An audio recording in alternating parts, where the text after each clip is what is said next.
अध्यक्ष महोदय, मंत्री महोदयांनी चांगली माहिती दिली आहे आणि 2 महिन्याच्या कालावधीमध्ये समितीचा अहवाल येणार आहे. माझा अध्यक्ष महोदय विषय असा आहे की मुंबई शहरामध्ये ज्या पोलीस वसाहती आहेत, त्या पोलीस वसाहती फक्त पोलीस वसाहतीचाच अभिनयच नाही आहे. त्याच्यामध्ये खाजगी देखील आहेत.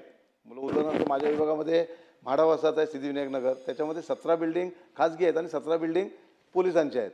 आणि हा अभिन्यास एकच असल्यामुळे माझी विनंती अशी आहे की अध्यक्ष महोदय, मुंबई आता ज्या पद्धतीने डेव्हलपमेंट चालू आहे, त्या वसाहतीचा विकास चालू आहे.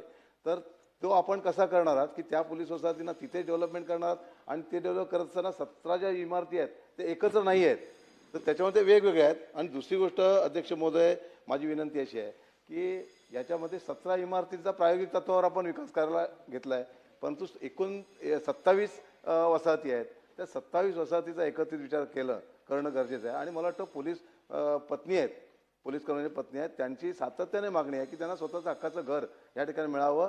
ही पोलीस जी सेवा करतायत ती अतिशय महत्त्वाची आहे. आणि अध्यक्षमध्ये 24 तास ते घराच्या बाहेर असतात आणि स्वतःचं घर सुद्धा त्यांना स्वतःच्या मालकीचं असू नये, ही गंभीर बाब आहे. माझी शासनाला विनंती आहे, शासन करतंय, 2 महिन्यात अहवाल येईल, ती विहित मुदतीत यावं, 2 महिन्याची जास्त वेळ लागू नये याची काळजी घ्यावी. आणि त्या मालकी हक्काची त्यांना घरं देण्यात येतील का आणि ती मुंबईमध्येच देण्यात येतील का, असा माझा प्रश्न आहे.